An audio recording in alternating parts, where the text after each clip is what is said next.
everyone, this is Hannah and I'm going to talk to you today about our Lionfish Sampling Kit.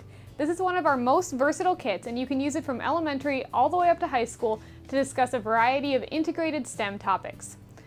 So what does it contain? We have 50 lionfish models included in this kit, as well as 2 10-sided dice. The 10-sided dice, one is labeled 0 to 9 and the other is labeled A through J. For the fish, we actually break them into 5 different habitats. Each habitat is to be printed in a unique color, and we encourage you to use the colors provided in the website as some of the lesson plans directly refer to them by those colors. We have also included an engraved shape on the back side of the fish, so you can also look at that to keep the habitat separate, but it's a lot easier if they're just done in different colors. In elementary school, this is a good chance for your students to become familiar with reading and understanding tables, as well as then doing some conversion of units. So the numbers that are on each of the fish can either stand for population statistics in millions of fish, or it can stand for the length of the fish. And where it's used as the length, then you can have the students practice converting from length into age. So as you move into middle school and high school, this is really about using data to support scientific claims.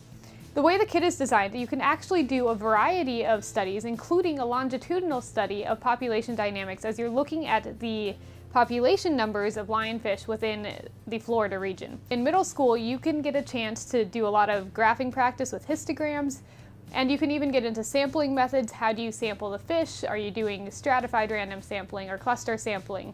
Integrate in the cost of doing the sampling. You have a limited budget. How do you choose where to sample? How do you choose then, based on your samples, where the greatest risk is?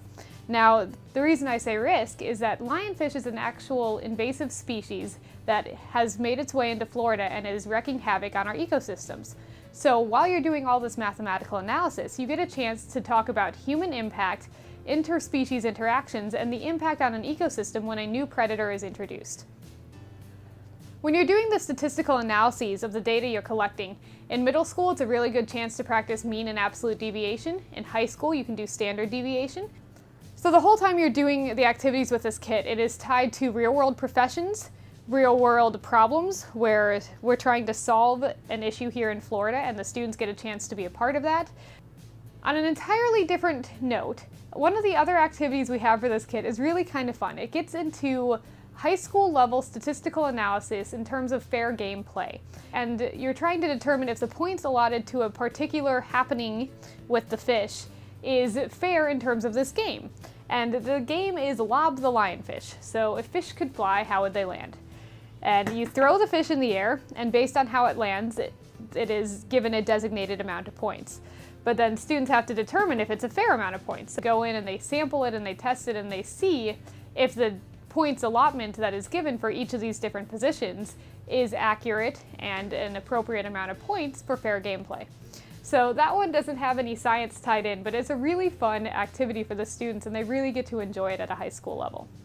So however you're using this kit, whether you're doing it in elementary school to talk about conversion of units and you're converting from the numbers on the side from the length of the lionfish to the age of the lionfish.